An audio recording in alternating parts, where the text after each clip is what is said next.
And good afternoon, and welcome to our afternoon coffee and conversation, National Adoption Month. This is episode 8. I know the last one was episode 9. I had to do some reordering to fit everybody in. But today we're going to be talking to Robin Burroughs of A Home for Jolee, which is an organization to help finance and fund adoptions with grants. There are other organizations out there, and I'll be back to talk to about them a little bit in a little bit after the program. And in the meantime, don't forget to hit that subscribe bar and then the notification bell when it comes up so you can be notified when content is added to the channel. And remember to comment on these videos, like them, share them. Yeah, you know the drill if you've been on social media more than about 5 minutes. And before we get too far into it, I also need to tell you about 7 Weeks Coffee. Drink coffee, save a life. They give a portion of their proceeds to pro-life organizations, and they've donated about $1 million to 1,000 pro-life organizations across the country. You can get different blends. They've got a holiday blend coming out, and enter code CORDLE, CORDLE 2013 at checkout for 10% off your first order. And without further ado, we will go into my pre-recorded interview now with Robin Burroughs of A Home for Jolee, and I'll be back with some closing comments afterwards. So let's roll the tape.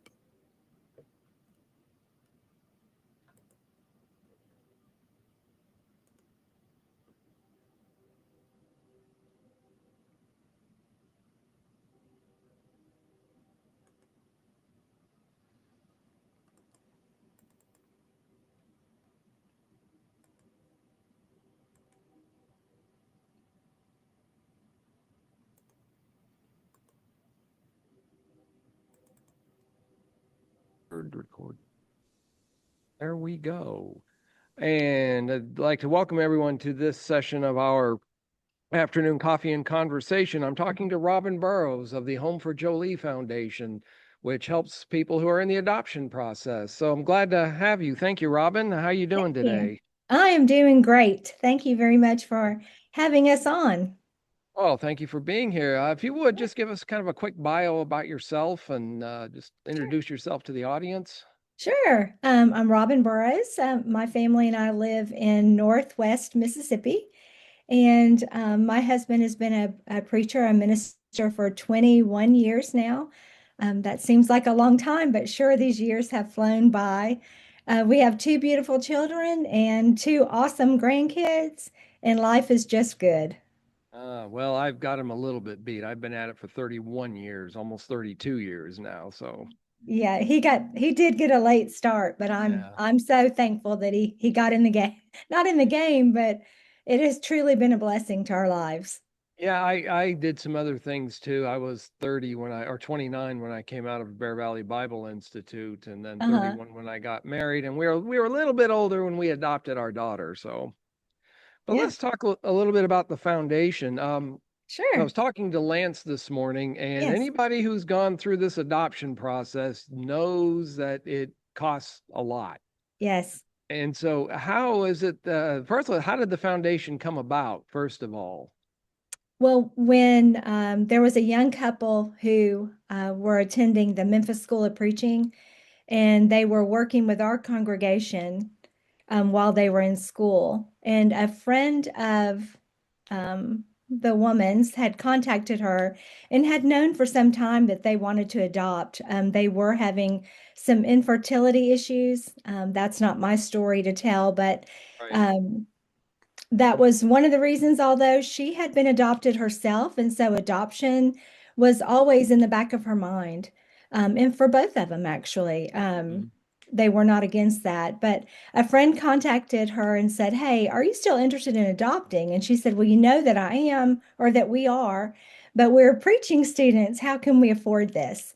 And she said, "Let's go." And so she started the first fundraiser, and that fundraiser went to another one. And as you had told me, you actually attended one of their fundraisers We as did. well. And before you knew it, God had blessed them with the money they needed to go through this process. And the reason why our foundation started is that they FaceTimed me when they were in Arkansas they were at the hospital, but not able to go into the hospital yet.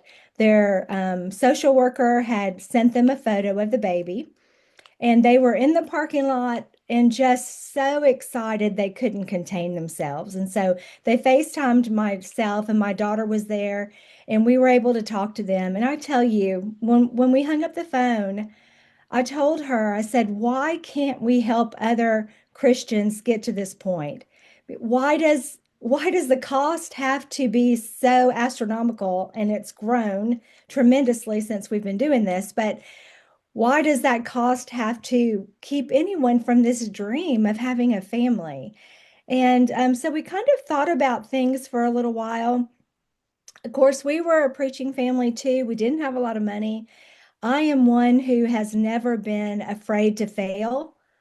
And so it wasn't against my nature to say, let's try it. Let's get this started. And so in order for us to come up with the money that we needed to start a nonprofit, we started a t-shirt company, and we started making t-shirts with these positive sayings on the back of them, because at that time I was working out at an all girls, all women's gym.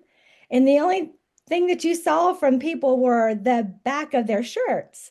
And so we came up with all these sayings. We sold shirts, and sure enough, we had enough money to file the paperwork that we needed and get it going. So that was probably, we were ready to go in 2016. Um, And then by the time we got our board together with the women we wanted to work with us on the board, our 2017 is when we actually got started. So I with a full board on a full group of people together, we started then. I think it was around then I think it was a spaghetti dinner in Pulaski, Tennessee that we went to help that family out. Yes.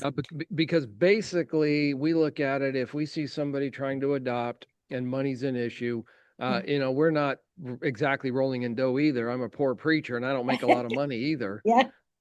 Yeah, the preachers will get that joke. But Yeah. we try to do something, even if it's only $10. I figure Yeah. that the way I looked at it when I was a preaching student and trying to adopt is, if you give me $10 towards this, that's $10 I don't have to worry about raising, and every little bit Yes. is going to help be Yes. able to reach that. And that's what I've been trying to encourage people in November. If you Yeah. may be too old to adopt or don't want to have children, children or Mhm. whatever, but help someone who does. Yes. And a foundation like Home for Jolie. Now Jolie is, where did the name Jolie come from? That was the name of their daughter. Okay. And so the Thornton family, their first child that they adopted was Jolie. And so that's where the name came from. Okay, and that's where I would encourage people to, make donations of either money or time to organizations like Home for Jolie. If you don't have Yes. money to give, maybe they can go in and help with mail outs, or help take someone to a doctor's appointment, and Mhm. that sort of thing. If they can't donate money, there's a lot of Right. ways that folks Yes. can help Yes, in absolutely. this situation. Now, so far, I see, was it 2017 you said you got started? So you got Yeah. started just almost in time for COVID and all the fun and games there. Did that hurt you much at all when Well, COVID came it around? it did with the fundraising, obviously. In 2019, I had to step down from the foundation. My mother had come to live with us. We had moved to Texas at that point, and my husband accepted a position in Weatherford, and that's where we kind of got everything, the ball rolling. So in 2016, we moved there. 2017, was able to start the foundation, and then in 2019, I stepped down to take care of my mother who was diagnosed with ALS. And so a different president came in and filled that position. But I do know that during that time, of course, we have three main fundraisers for our foundation, and one of them is a virtual run. And even though that could be done outside, that was definitely affected by COVID because that was May. So Right. COVID hit full force March. And so that year was pretty tough for fundraising. And honestly, it hasn't been the same since. Fundraising Yeah. has been different. Yeah, everything has been Mhm. different Yeah. since then. We when in 2021 we went out for the first time door knocking, just and the people would talk to us actually because I think, hey, there's a human being here. I can talk to them. Yes. And I Yeah. have found that with charities that I have worked with and am familiar with, yeah, you're right. Everything has changed since Mhm. COVID. Even though we're 5 or 4 years, however many years past it, Yeah. it's still lingering out there in the Mhm. shadows. Now, Mhm. how does the virtual run work? I was kind of intrigued by that. Is Yeah. So a virtual run is we set a date, and so you can do it anytime. You don't even have to do it on the actual date. But what happens is we encourage people to create a team. So although a Home for Jolie was kind of based, not well, we have a virtual board. I mean, they're all over the place. Our board members can you can be anywhere in the United States and be part of the board if you so wished and we're brought on that way. So we don't have an office where everyone comes together. There's good and bad things about both sides of those aspects, yeah. but it helps us to have board members in different places because we can get our name out a little farther. So that's the way we've looked at it anyway. So when we had our first virtual run, there was a big team here in Senatobia, Mississippi, where we're from and where those people knew the Thorntons and Jolie, obviously. And then I was able to create a large team with a congregation where we were in Texas. And so we encouraged other people who were outside of our areas where we were building our team to create a team. So you register online. You may decide to be the captain of that team, and so you start bringing on people for your team, encouraging them to register. And so the people who register who have teams, they set a goal.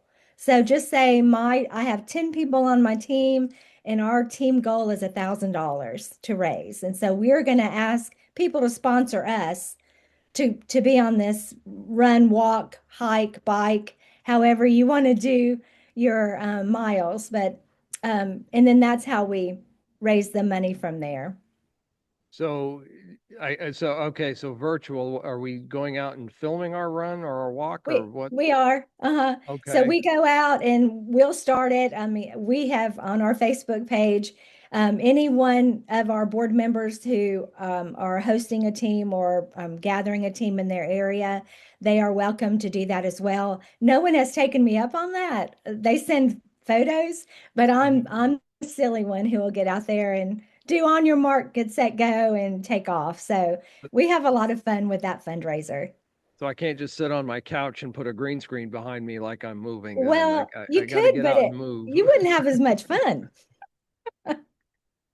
Yeah, well, and at my age, I got to get the fun where I can. That's right. I actually ran the 400 meters in high school for Oh, a year. I wasn't good at it, but I uh-huh. did it. Yeah. Uh, and so I've been trying to do a 5K, and every time I start training, something happens that interrupts it. But I might try Uh, this. keep going. And That's right. yeah, see if I can maybe get in on that. Now, so far, how many families have you been able to help since you founded We the have foundation? helped 21 families. We've issued 23 grants. 20, well, let me back up. We have helped 22 families. One of those families did not result in an adoption. That was during COVID. It was an international adoption, and the family all got sick with COVID. I believe it was the mother, and it was during my time that I wasn't there, so I'm Yeah. going off of what I remember being told. But she received long haul COVID, and then also had some additional health issues after that. So it was a very trying time for them. And so that is the only family that did not result in an adoption. And of course, you mentioned Lance earlier, Mosier. He is one of our grant recipients, and they're still waiting. The last I spoke with him, they are still waiting. Yeah, they Uh, are. Now, mhm, you mentioned international adoptions, and that was going to be a question I was going to ask if you help with those. When we started the adoption process, and we had a couple of false starts, and that's part of the reason we were late in doing it, we mhm, looked into international adoption. we quickly quit looking into it, and that Yeah. was because of the cost. It was Mhm. and this was well before COVID, but we figured at a minimum at here again about 15 years ago, we were looking at a minimum of close to $50,000. Mhm. And looking at how some of the countries required you to make two, three, four visits of anywhere from a few days to months, Mhm. that obviously affects the cost. So, Yeah. what are some of the things you might look at to help determine, or do you just give a uniform amount of a grant across the board, or do you consider, okay, they're applying for a foreign adoption, and so how does that work? Sure. So we give up to $5,000. Now, I will say that that's how much a grant is, one Hmm. grant. We have a family that was in a situation where their baby had been placed with them. They needed to finish out the amount that they needed. They received an additional grant from us, which was an emergency grant. So they did receive $10,000 from us to help finish paying off that adoption. So that's rare. We don't do that very often, but up to it's based on where they are in their adoption process, how much money they need at that time, up to the $5,000.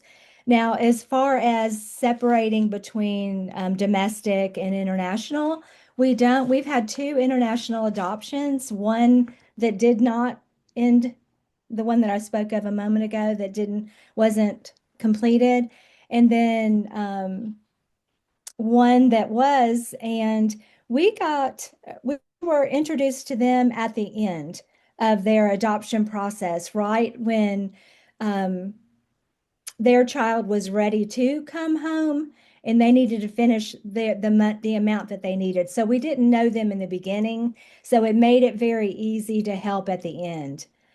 So we actually, our emergency grant is now named after that little child who was adopted at that time. So Gracie Gaines is our, if you know the Gaines family, Rings a Daniel, bell.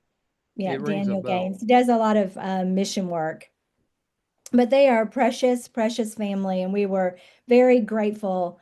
And it was a quick, I mean, we had to do that $5,000 grant. I'm thinking 4 or 5 days. Oh, wow. And at that time, that was in the beginning where we didn't have a lot of, not that we have a lot of money now, Hmm. but we can fill grants right now. Hmm. Before, when we received the application, if the application was approved, then we would start fundraising to fill that grant.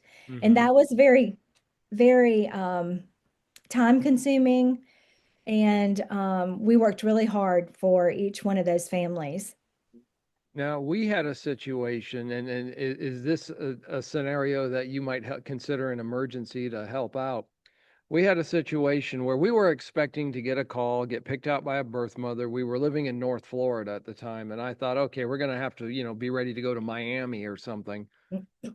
Sunday at church, somebody asked my wife, "How's your adoption coming?" And she said, "Oh, it's going to be a while and all that."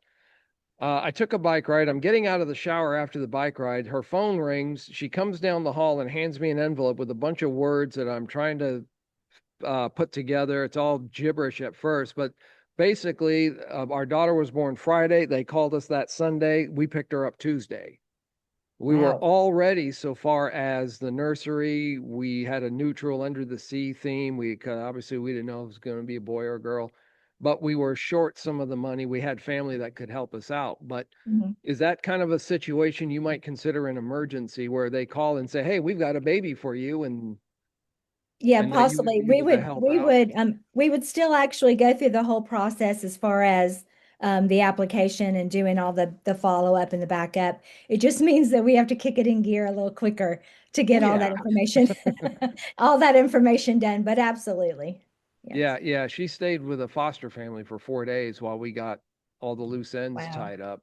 But that was something I had wondered about, where if Mhm. someone needed it, like I said, we had family that could help us out, and we had a little money saved ourselves, so we were Right. able to do it in a day or so. Hmm. Well, and here again, a weekend, so you got to factor Yeah. that into the equation too. Now, you Mhm. also do another online auction recently as I sort of did. a fundraiser. How Yes. did that work out? That was good. It was probably the most fun that I've had at one of our auctions. We had some people who were bidding that just made the process delightful, and so that was a lot of fun. But we have um, bids from the heart that happens in October. So every October of I believe we've done this. So it may have started in 2018. So it may not have been a 2017 thing. I'm trying to remember how far back that it goes. But it started out where we had people who were donating items that they made. So they would craft beautiful things and they would donate those items and then we would put them up for auction. And now it has morphed into all kinds of things. We have people who donate new items such as this year there were a couple of items that appealed to men. There was a duck call um, from a company that just does duck calls, and it was pretty amazing. We had that, and we had two. There was a leaf blower. Is it a steel? Yeah, Stihl. So it yeah. was. We had two, and then a cooler by the same company, I believe, Okay. same company. So you had So some we had good all manly kinds. man things in there for the Yeah. guys. Well, when it's mostly women who do the bidding, they need something, I guess, for their husbands. But we had a lot of fun. There was a lot of artwork, some beautiful oil paintings. We had just a good variety. There were beautiful, um, my mind just went blank. Not blankets, but quilts. Oh, There were quilts. beautiful Okay. quilts that did very well. And just a plethora. I mean, just from handmade small items on up to the larger quilts that were Are are handmade. are people still making handmade quilts? They are. Because my grandmother, when she died in the early '80s, they found about 100 quilt tops. Oh, That wow. some of my aunts, they divided them up and Oh, had backs put on mhm. them. And I think I know one person right now who hand makes quilts. Yes, we And have a lady in our congregation who okay, does, and she makes some beautiful. She made one for us last year, and it was a Christmas quilt that we did on auction, and okay. it did very well last year too. We had some women who get together in Texas that do Swedish weaving I don't even know what and that had is. it's beautiful. And we had three of their items. Two of them actually went to auction and sold. The other one didn't have any bids on, but it's nonetheless beautiful. It Wow, was good. I love handmade quilts. I just recently gave one to a cousin of mine who just wanted one from, it would be my grandmother, her great Uh, grandmother. uh-huh. I just gifted it to her and said, just enjoy it, just take care of it Yeah. is all I ask, Yeah. and that kind of thing. Now, when you decide to assist someone and you give them a grant, do you just kind of give it to them for to use as they see fit? Are there any requirements that parameters they have to stay within to use it? And I'm asking because when some of the money that we got, we were told you could use it for to pay your fees or to Mhm. buy a car seat or something like that. They wanted us to Right. use it for specific things. And these were individuals, that Right. sort Yeah. Well, for our foundation, we do have a whole process that we go through. So you would, if you were in the adoption process, you already had a home study that was approved. So we do require an approved home study unless you're working directly with a lawyer for a personal adoption. You would have a home study already approved. That information is submitted to us. We have an application that you would complete. We require financial documents, anything that's going to back up information that you are putting into that application. We do require backup information for that or documentation for that. So once that information is received by us, we do take our time. We talk to the social worker, we contact the adoption agency. We contact your references unless we know them personally. Unless we know the references personally, we of. really dig into that. It may be a text message that says, "Hey, we received your reference for so and so. Just wanted to confirm you sent it." And yes, they did. Or, we've never had someone come back and say, "No, I didn't Hey, do who? that." I don't know them. No, What are you talking about? I didn't do that. That's right. And so once all that information is verified, we have two people on our board currently who start the interview process with the family. So we have two interviews that are completed. Then the whole application verification is done. Once that is done, the two people who interviewed them will recommend that we go forward with a board interview. So usually at that point, we're pretty good to go with this family. So we invite them on to one of our monthly board meetings. Unless it's an emergency, then we create a meeting for them in their time frame. But we have them on. Everyone on the board gets to hear their story, why they're adopting. They get to answer any or ask any questions our board members do that maybe we didn't, or that the ones who interviewed didn't go into detail about certain things. They could follow up and ask, questions regarding anything that they might be curious about. And then it also gives the family an opportunity to ask us questions.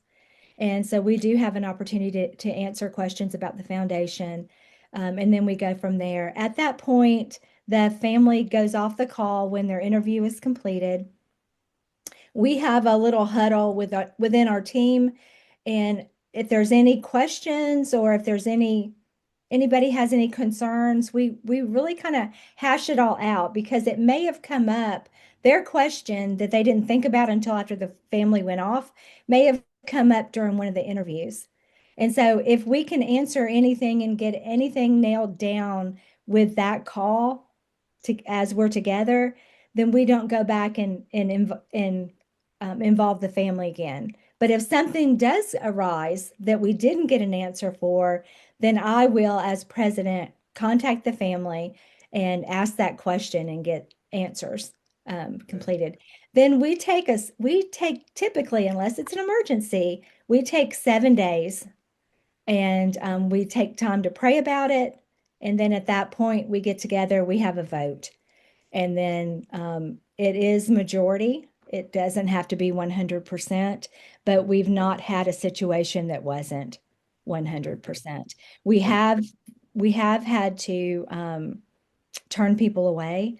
Number one, if they're not members of the church, once we get their application, we do reach out to them and thank them for submitting the application and explain to them, why their application would not be processed.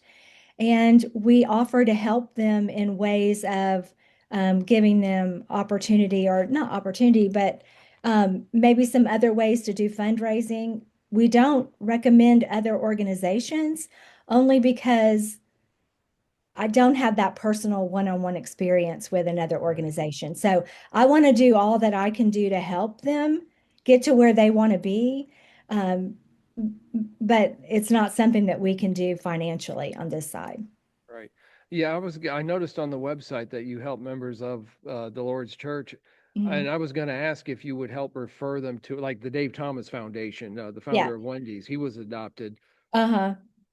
If there was a mechanism you had to help point people N- in n- another direction, Yeah. No, we don't. But our website needs to be updated, and we're slowly in that process. I'm not a technical person, and I'm yeah, me struggling with neither. that. So if there's anybody out there that has experience and would like to volunteer, we would love to have you help us get this website where it needs to be. But one of the things that I'd like to see on our website is a list of organizations, is a list of um, ways to raise funds. There are other ways that we've had so many people within the people who we've helped, but people who have reached out to us from who are not members of the church who will all also ask, well, how have you raised funds so far? And we've gotten some really good ideas, just talking to other people. But I do want to mention this.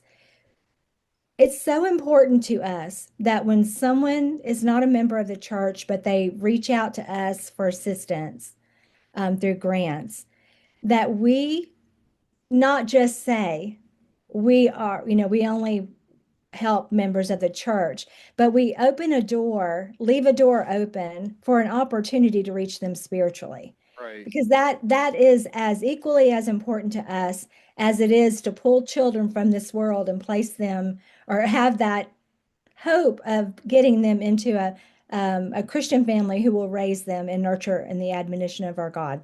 So that form of evangelism is extremely important and near and dear to us, and that's why we're here.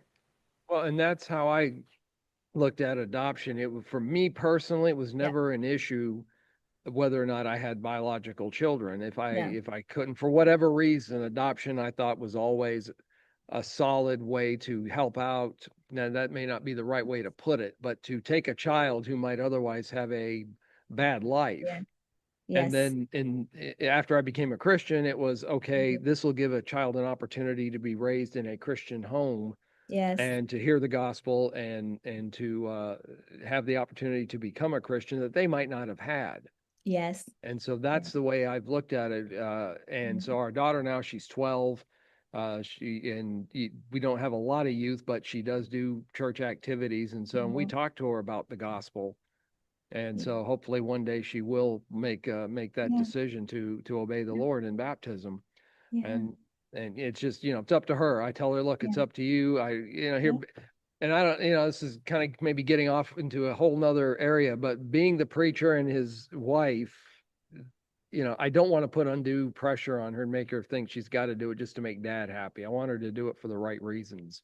right, yeah. So, and so, okay, so if people want to get involved and either make a donation or maybe make an application for a grant, how do they do that?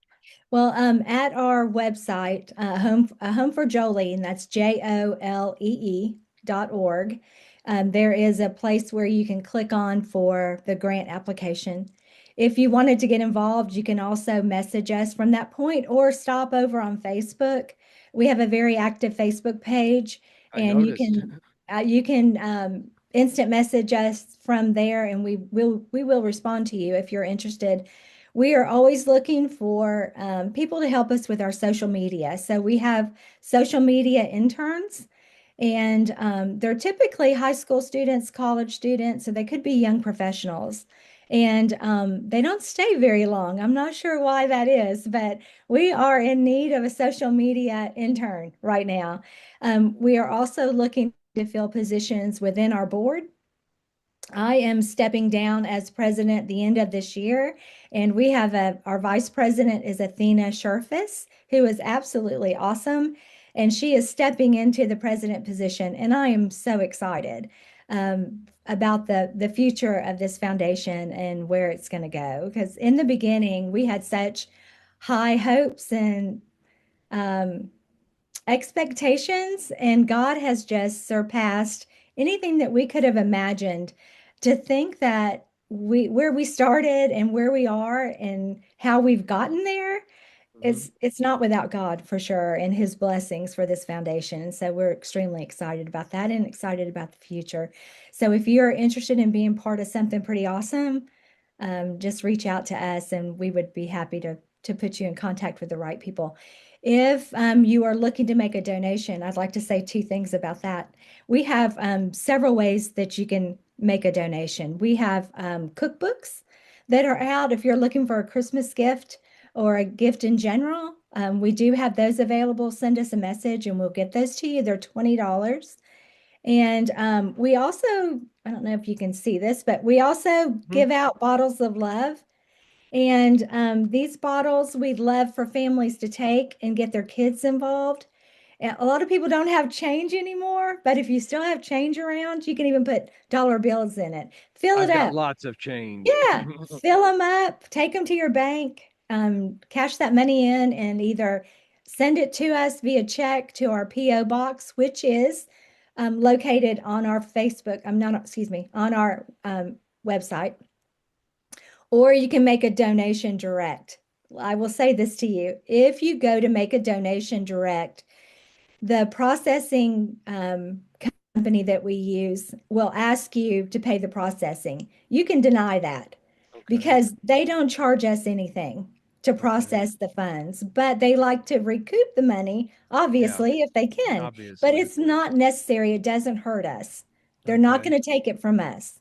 Okay. So that Well, has been a hindrance to some people I know out there when you go to make a donation and then you're slapped with this high fee. You don't have to do that. There is a button. Just look for it. I'm not sure exactly where to tell you. I think there may be like a little question mark or an some kind of little icon.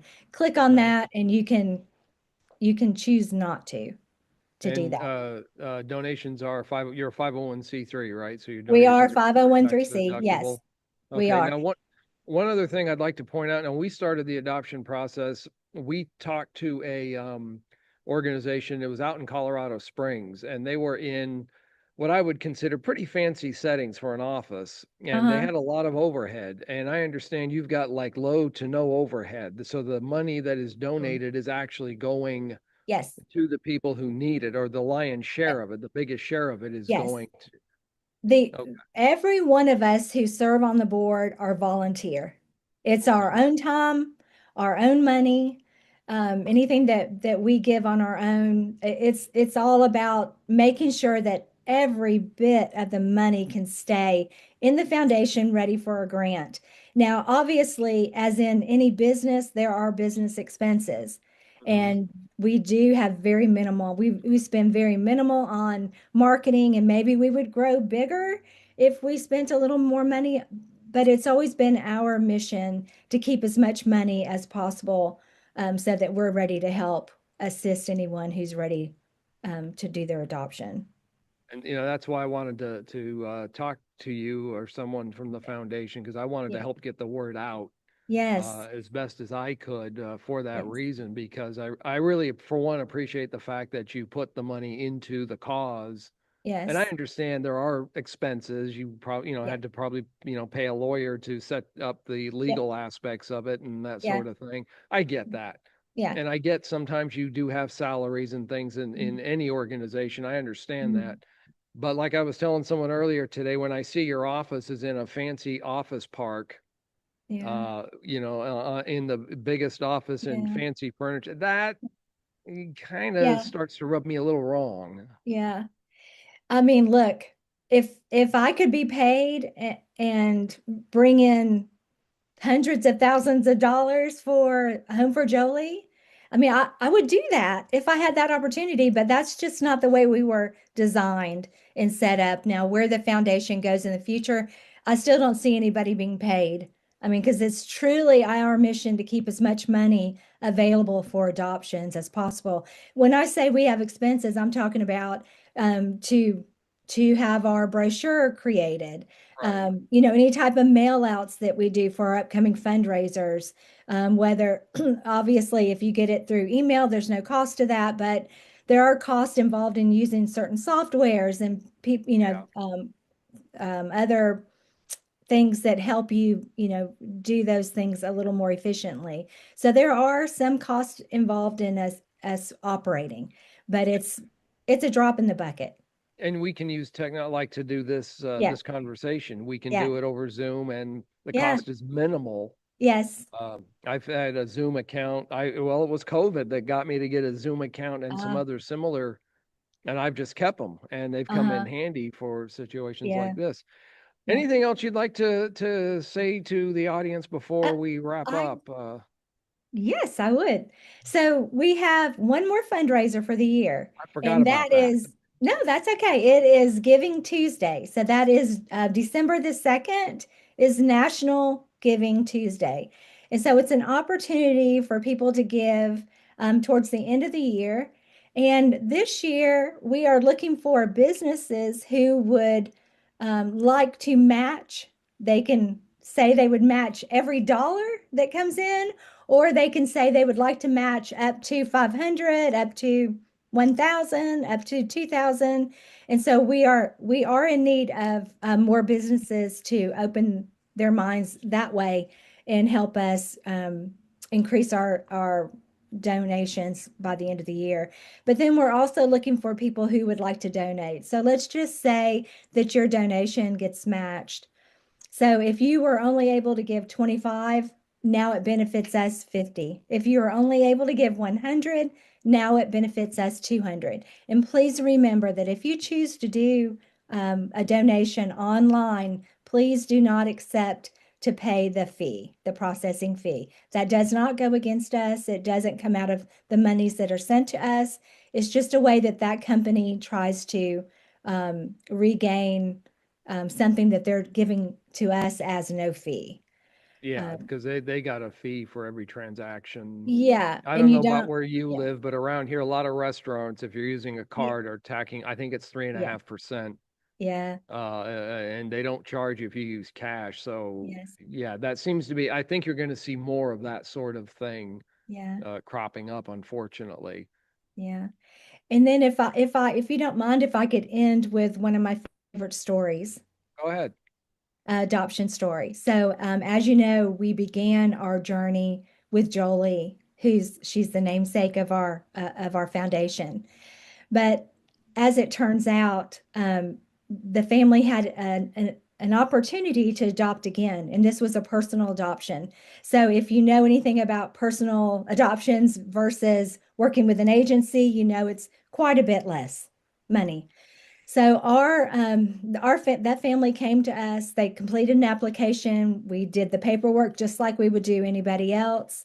And because of the inspiration of her in that journey, we went with her. The grant money that we were able to give to them, which was one grant of $5,000, paid for her sister to come home, JC. Now, this was not her biological sister, but Right. they are no closer than any biological children, those two. They're incredible. And if you want to see what she looks like, they both did a video for us for this month, and it's on our Facebook page, and they are precious. And I am so grateful for the Thornton family. I am so thankful to God for Jolie that her mother decided to give her up for adoption and not end her life. I'm just so grateful. The same thing for JC and for those children who are out there just waiting for a home. There's so many.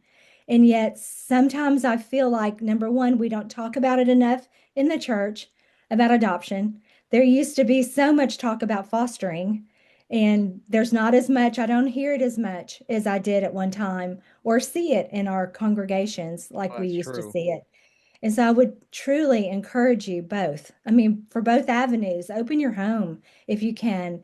If you don't think you have enough money for adoption, don't think that way. It's there. It is out there. And we would do what we would love to help you as much as possible get to where you would want to be. And when we give a grant, it doesn't end there. That family is part of our family, and Okay. we love to keep in touch with them as well. I have told people you may have to get a little creative Mm, as far as how you come up with the money. yeah. And I usually say, don't do anything illegal, immoral, or fattening. The fattening part we could negotiate and maybe work Yeah. that out. Yeah. But here's another. I'll tell you, we were when we way back in the beginning, we were in a small Colorado town, and my wife worked a little while for a bank, and we found out that the bank president had adopted children, and Oh, he yeah. was very pro adoption, Uh-huh. and he would work with people and help them to raise the money and come up with ideas. And HELOC, the home equity lines of credit, Uh-huh. he would make available for things like that. So, Yeah. don't be afraid to ask someone, okay, down at Mhm. the bank if they can help you in some way to do it. And Yeah. don't be afraid to, go to your congregation and see if they can help you or come up with ideas. I would encourage everyone to do that, explore all Yeah. the avenues. The other thing that, and I was talking with Lance about this Mhm. morning, there was, and I think still is, a tax credit for on your income taxes. Mhm.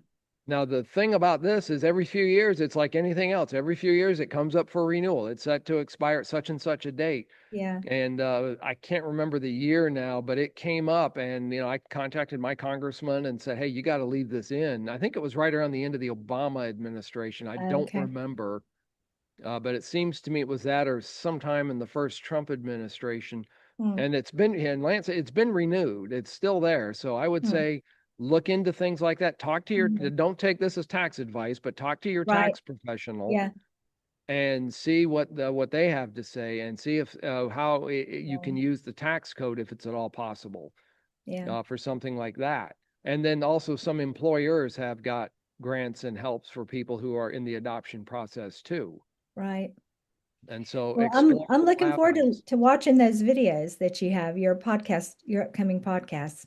They're already Yeah. posted. I have one Oh, okay. coming up. As soon as I get done here, I have to edit a pre-recorded interview with someone who was adopted, taken from the home and then adopted through a state adoption pool. Uh, And that's going to be an interesting one for several reasons, but I'm going to leave that as a cliffhanger. yeah. And then I'm actually going to be talking next week to somebody who went through an abortion and regretted it. And Mm, that one I'm going to do live and talk about that. yeah. And then I've got one more idea that I'm working on to see if someone will come on and talk to me about it. But this was kind of put together at the last minute in October. October. I just started coming up with some of these ideas, and I need to do something with this Yeah. and try and help get the word out about adoption Yeah. and make it a choice because I believe that Yeah. that is a choice that people can make. They just Yes. need to know more about it. And maybe sometime off air, I'll tell you a little more about why I decided to do it and some things that prompted me to do it. But that's kind of Yeah. another discussion for another time. But I thank you for being here, Thank you. for taking the time to come and talk to us about Home for Jolie. Yes, And sir. Friday, that's tomorrow at 2 Central Time, I will be posting part one of my interview with Kathy Carroll, who was taken from her parents out of her home at the age of 4 and then adopted that way. And like I said, there's a Wow. special twist to that story. So thank you for being here and be good to yourself this weekend. And if you possibly can, be good to somebody else. Thanks for watching, and we will see you in the next video.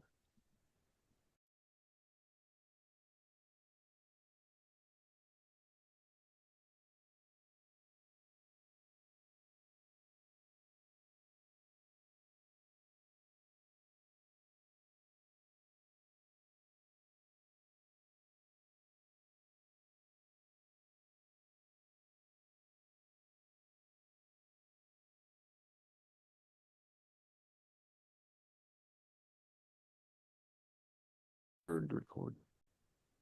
There we go. And I'd like to welcome everyone to this session of our